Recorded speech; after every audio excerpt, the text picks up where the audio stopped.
1. I shall refer to my friend as Anthony for the purpose of anonymity. He is 19 in male, I'm 18 in female. We attend the same college. But although we both live in the dorms, we do not reside in the same hall, so we frequently visit each other's rooms. Oftentimes we'll sit at the end of his hallway and just talk and play phone games for hours. Last night I visited Anthony's floor, and we did exactly this. Parked at the end of his hallway and began playing Among Us. Now both of us are a little weird, and admittedly we do talk too loudly. And last night, our tendency to lose track of time proved consequential. Around 11 p.m., a dude storms out of the nearest room, followed closely behind by his girlfriend. The guy appears to be about 20 years of age, physically built like a cross between a dolphin and a WWE competitor. Both were utterly infuriated. They begin cussing us out, waving their arms wildly around and yelling loud enough for quite possibly the entire floor to hear. We didn't exactly get a warning before they reached this level, but I'm not the type who generally likes to engage in conflict, and neither is Anthony. So in an attempt to de-escalate the situation, we say sorry, and begin packing up our items so we can go somewhere else, where we will not bother them. But the neighbors don't leave in peace. Nope. They continue trying to pick a fight. Presently, my friend becomes a bit defensive, saying if they just asked nicely, we would leave with no problems. That all this wasn't exactly necessary. Well, this makes the other guy just snap. Fists clenched, eyes bulging, brows furrowed, breathing through his teeth. Girlfriend essentially egging him on from behind. He needs to dump that hoe. He steps menacingly toward my friend till the two dudes are not 6 inches apart. I don't want to fight, I say a bit hesitantly, as I attempt to insert my arms as a barrier between the two. Anthony takes one panicked look into the belligerent neighbor's eyes and makes a frickin' run for it. I don't immediately follow suit, for I am too stunned at the events which had just taken place. For a couple of painfully long seconds, I stand there, still adjacent to the individuals who had so mercilessly threatened my friend. My heart is racing, but I say nothing. My eyes dart back and forth between the guy who is still in fighting stance and his girlfriend, whose facial expression resembles not a human, but rather a wild cobra about to strike its prey. I slowly begin to walk away toward the central stairwell. I look back, to ensure they're not following me. They are stationary, but their eyes remain locked on their target. I return to a forward-facing position as I round the corner, but hear them whispering under their breath. I can't make out many of their words, but a few I caught sounded something like this: "Oh, we'll get 'em." Swiftly I duck into the nearest stairwell and go up a level. I'm not quite sure where Anthony went, so I begin searching the upper floor for him. I can't find him. At this point, I'm quite terrified that the aggravated neighbors will proceed to hunt us down, so I stay deadly quiet. I feel a buzzing in my pocket. My phone is ringing. I quickly go to silence it. Then I realize it's Anthony. I whisper into my phone, for I don't want my voice to be detected by the neighbors. "Are you okay?" I pray it's him on the other end of the line, that he hasn't been overtaken. A sigh of relief escapes me when Anthony's voice responds clear and true: "I'm alive."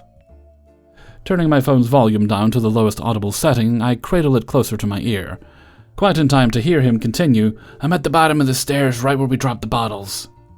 I speedwalk, quite lightly, so the pursuers don't detect my footfalls, to the other side of the hall, to the staircase in question. Being an echo chamber of concrete and metal, it's rather difficult to descend without making a lot of noise, but I somehow manage to reach the basement without being caught.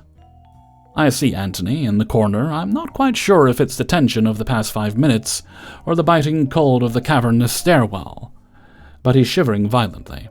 I'm extremely shaken as well. If he hadn't made a run for it and gotten away, I am positive he would presently be in the hospital with a broken nose, or worse. As it is, our location can only temporarily guarantee our safety, so we cautiously go upwards toward the exit. Unfortunately, we hear footsteps in our vicinity, and we don't have to look to know exactly who they belong to. Anthony looks into my eyes, and I realize we have exactly the same thought: run. We're on the exit level. They're still on the other floor and can't quite see us. It would take about 3 seconds for them to round the corner, so we have no option but to duck out of the stairwell. Cornered, there's no way to go but out. We strain against the wind, push the door open, run outside into the cold, make a mad dash towards my residence hall a few hundred feet away. The icy wind lashes against our faces. But even though we appear to be in the clear, we can't afford to close our eyes, not yet. All we can do is put one foot in front of the other and keep repeating the process until we reach shelter. My trembling fingers manage to swipe my card across the detector, granting us long-awaited access to the building, and we make it to my floor. I glance out the window. Thankfully, we've lost them. Our lips are blue, our teeth are chattering. I grab blankets from my room, and we head to the floor lounge to warm up. My building is, well, kind of dumpy, and my floor in particular doesn't always smell the best, but the heating unit's golden rays of warmth emanating from the ceiling above us gave us our first traces of comfort since the encounter. We shudder as we attempt to process what had just happened. Ultimately, we stayed on my floor for about 5 hours, for we weren't entirely sure how long it would take the neighbors to give up their pursuit. "You can't go back there tonight," I say softly. "They're gonna—" I know, he replies. "But what am I supposed to do?" I don't know how to answer. He returns to the scene of the crime. Thankfully, they had apparently gone to sleep. But this won't be the end of their encounters. What is he supposed to do? If this is a one-off and the guy leaves Anthony alone after this, I don't think he should go to the RA, because if he talks to the RA about the incident, the RA could confront the offender about it. The offender would know exactly who ratted him out. My friend would be toast. They will inevitably run into each other again. The offenders live next door to my friend. If the guy tries to start trouble with him again, I think that's when it's worth snitching. It's a legitimate safety and security issue. We don't know the name of the dude or his girlfriend. There's not really an easy way of finding out, is there?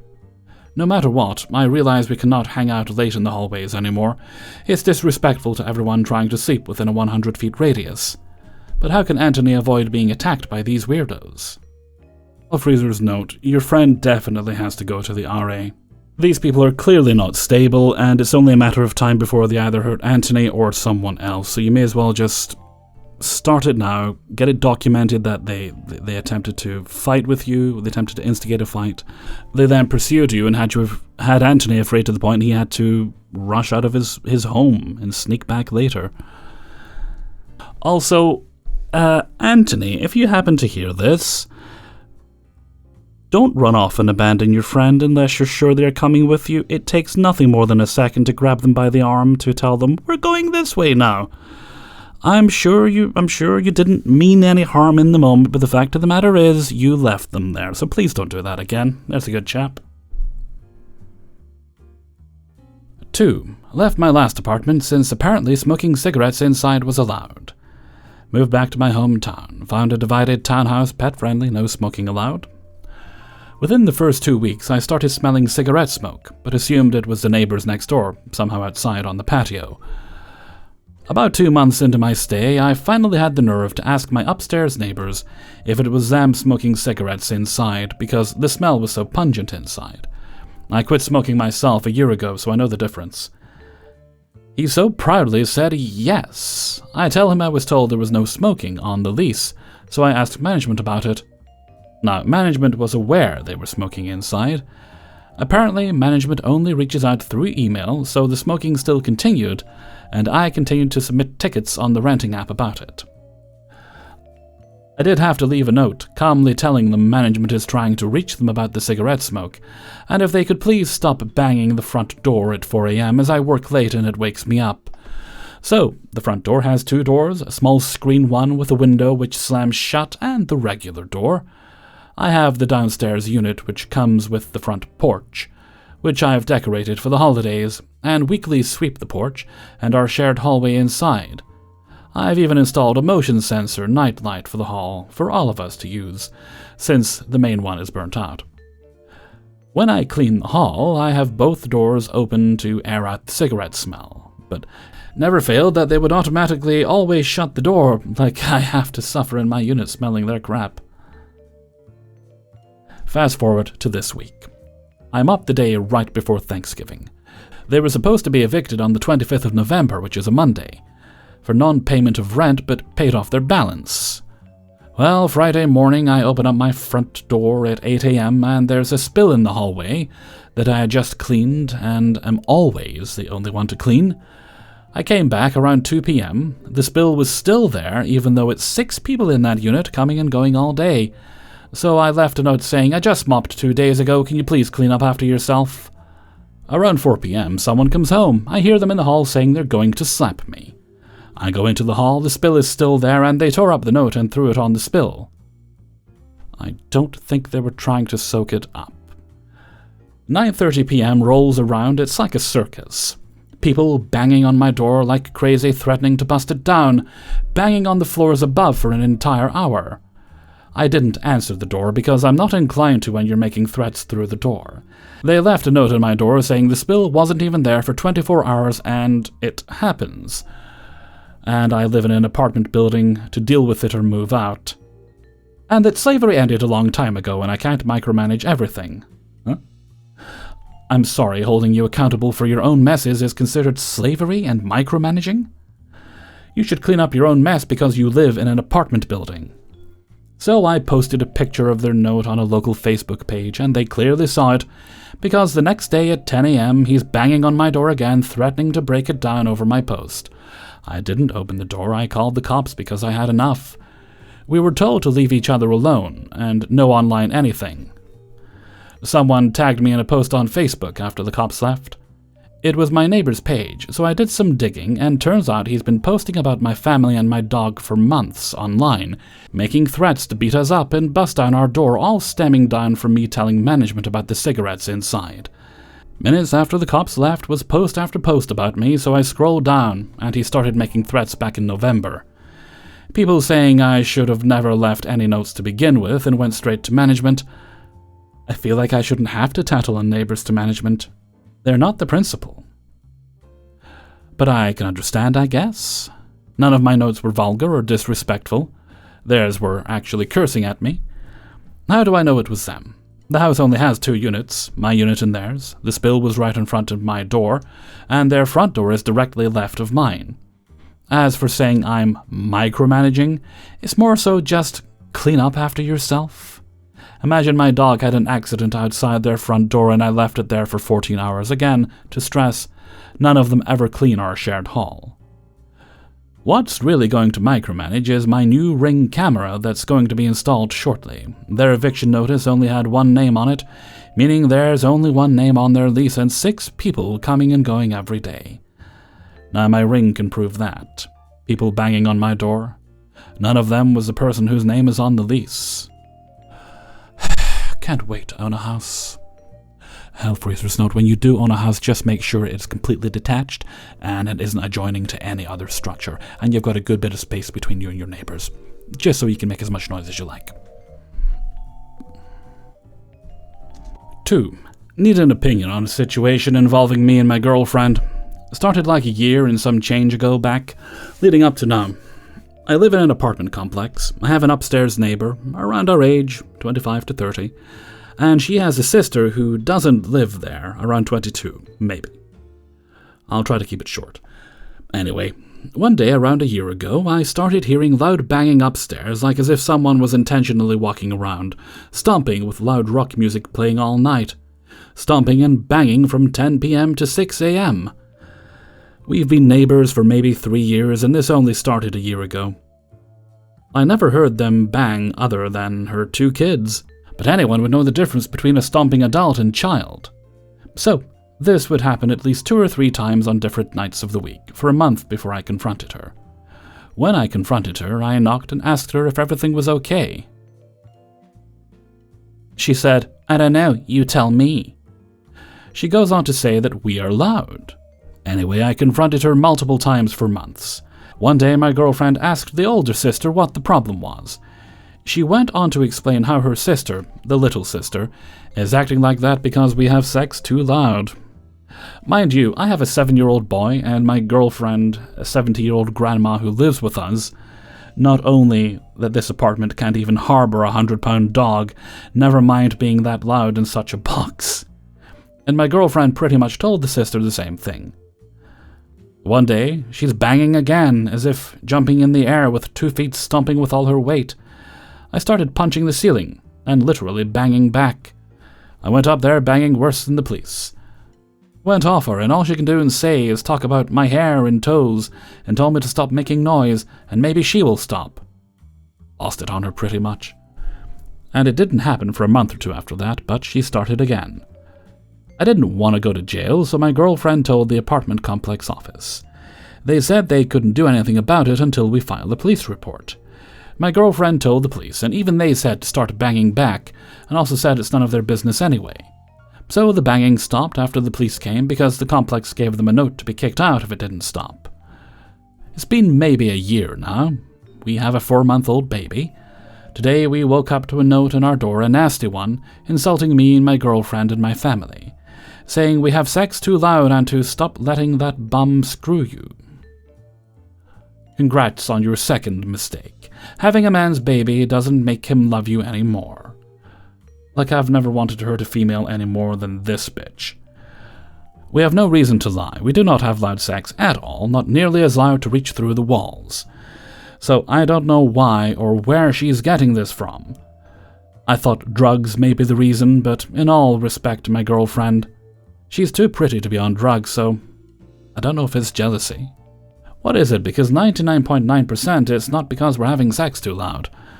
We have no problem with the older sister who actually lives there. My son plays with her daughter. She has bought him ice cream like 2 months ago. So far as I'm concerned, I don't think the older sister has a problem with us. Is her visiting or babysitting little evil bitch of a sister. She is jealous, because she's not getting laid that well, on drugs or possessed, or all of it for real. Side note, things that have happened since this started are 2 of my tires having slow leaks, and one day having a complete flat tire.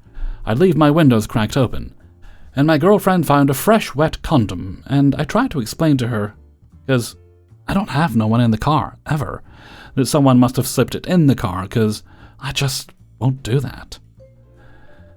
And it wasn't until a few incidents later until I started to suspect her of doing these things.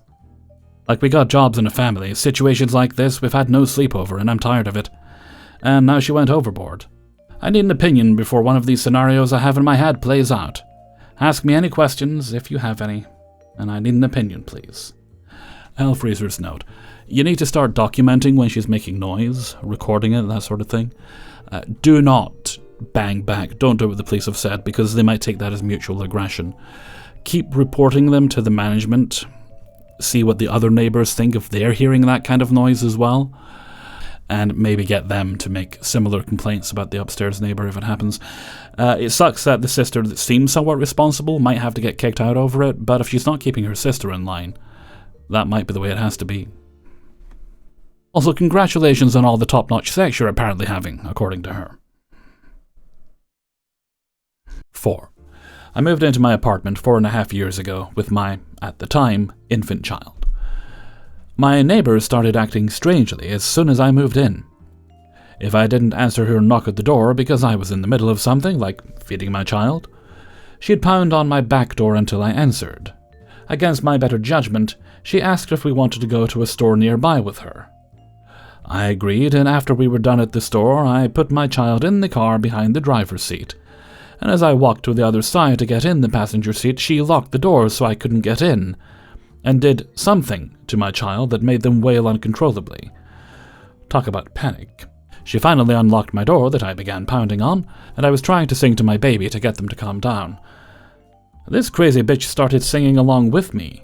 Excuse me, but my voice calms my child, not your voice, especially because you're the one who made him cry in the first place. After this, I just try to keep my distance. We have a non-smoking policy at our apartment complex, and this woman kept smoking cigarettes and weed in her bathroom. Our bathroom vents are connected, and I asked her to stop smoking in the bathroom because the smoke was coming in my apartment. She got super defensive and lied about it, and then began stealing from me every chance she got.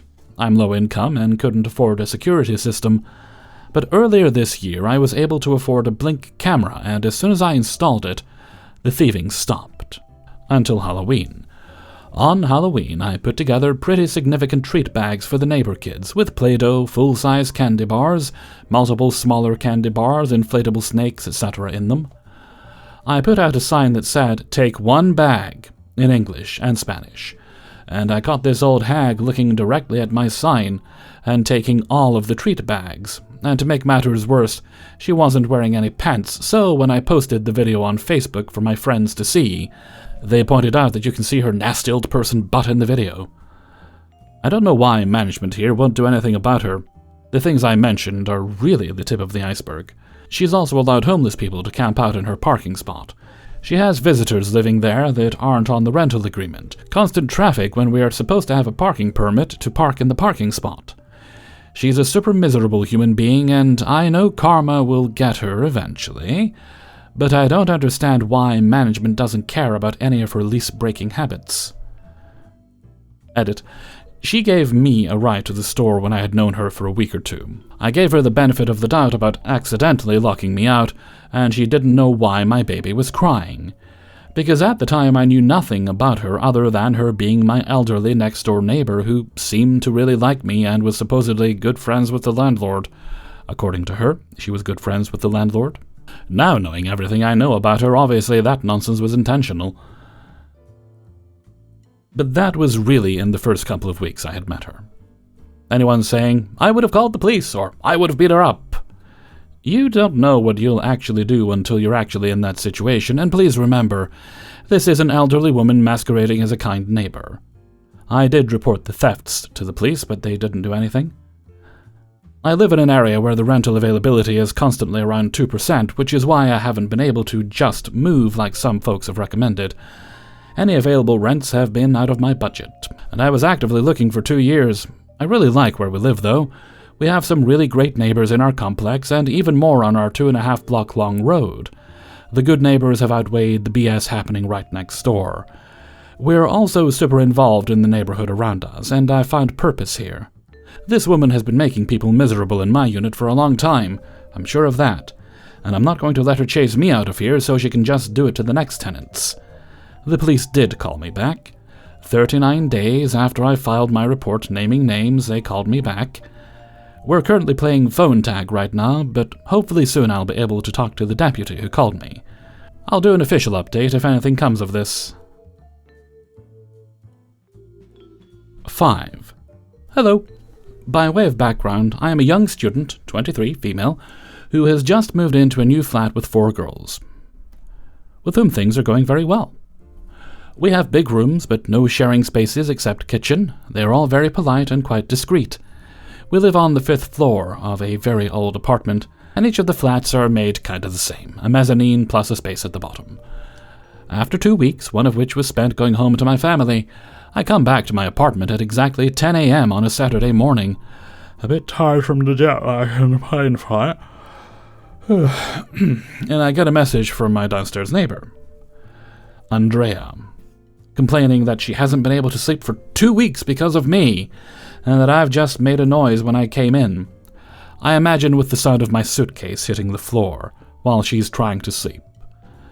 So, try not to walk on my floor too much when she's sleeping, as she has a mezzanine just below and apparently the floor is very poorly soundproofed.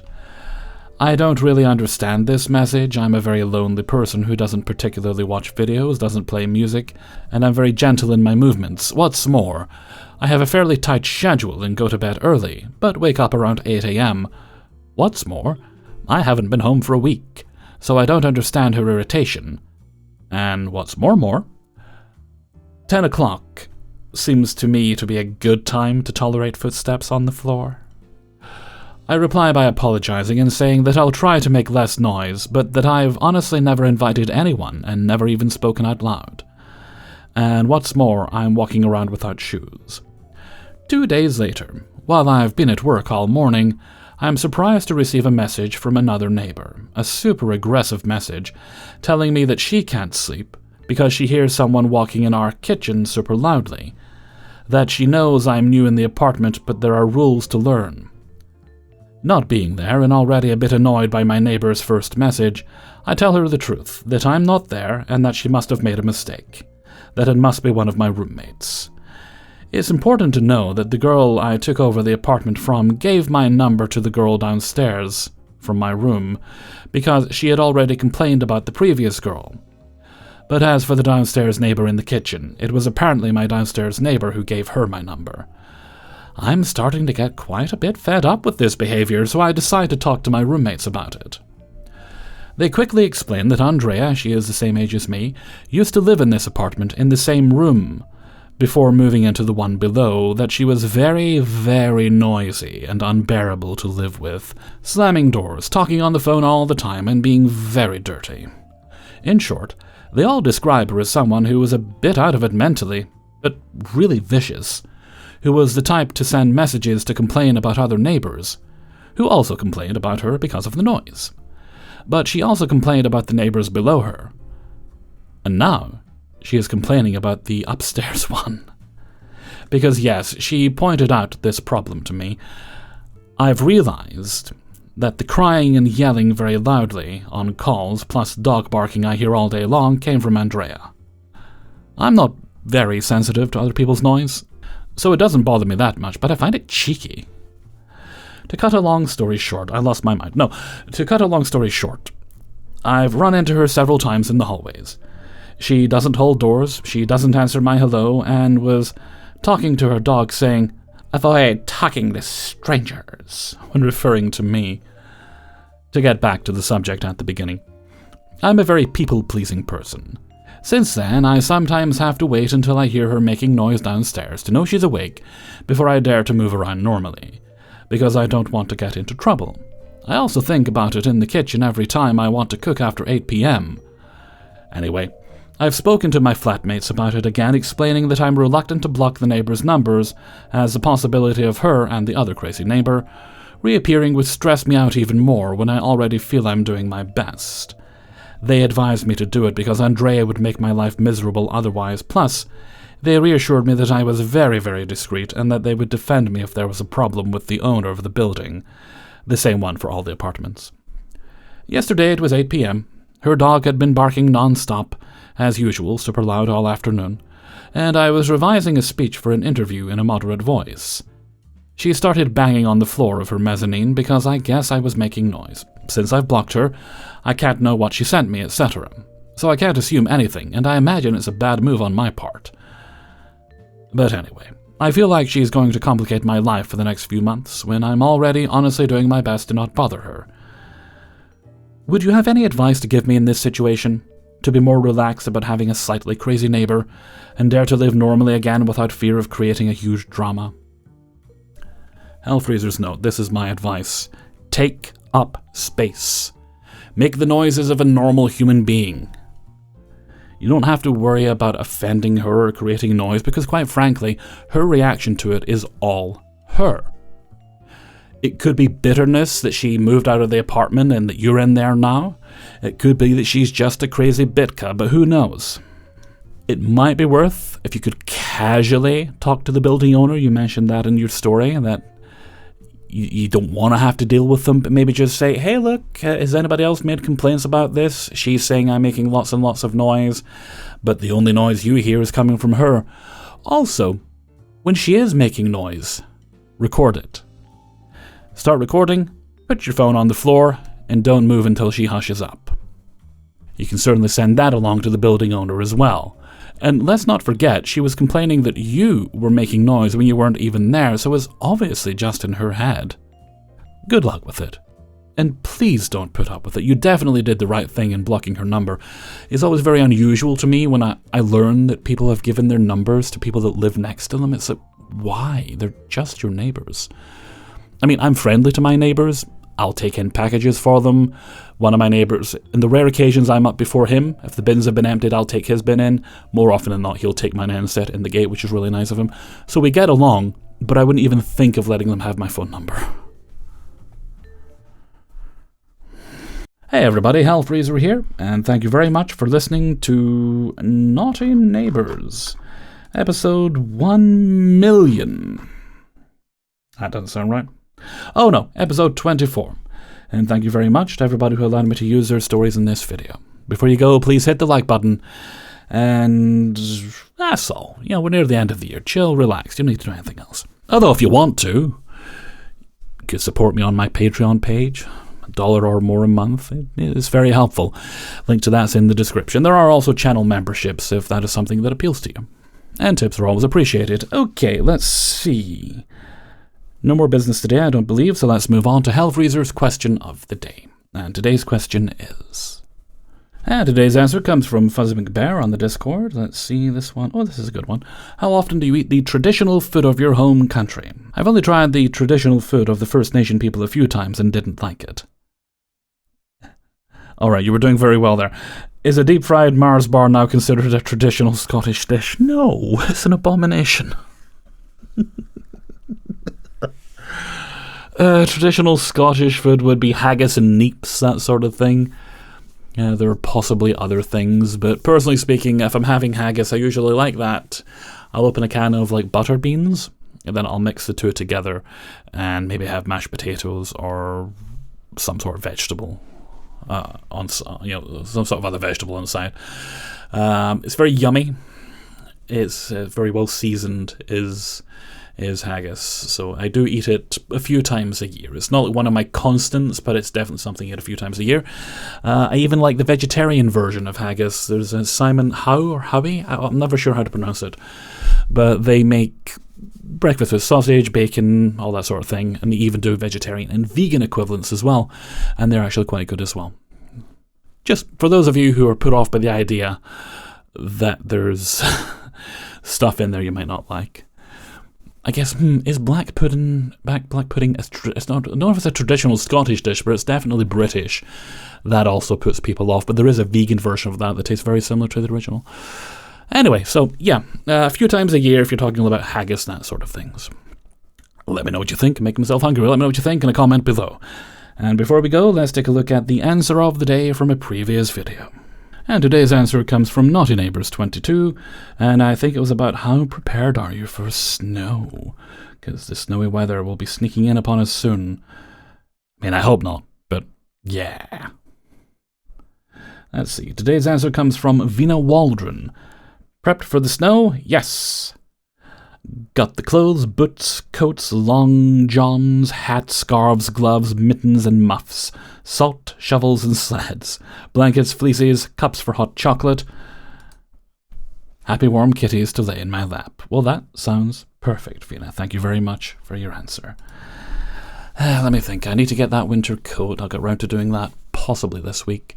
I just need to actually check what size I need. The last coat I bought is a bit snug on me because I need to lose weight. It was also a little bit snug when I got it, so I just have to double check the sizes. I like roomy when it comes to coats. I like them nice and roomy, so I have to check the size. Which would literally take me seconds to do. It's not like it's a difficult job. It's just a matter of, oh yeah, I should go do that.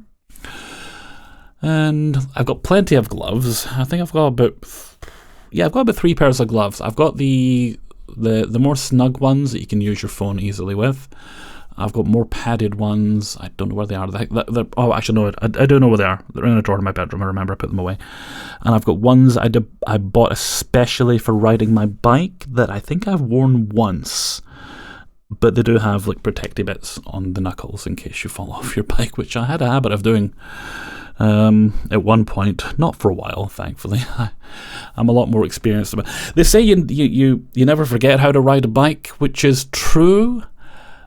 But what they don't add is you might forget how to ride it well. If you've not done something for a while, you're a bit rusty. It's like riding a bike. Anyway, with that, I'm going to head off for now. So until next time, thank you very much for listening, and take very good care of yourselves.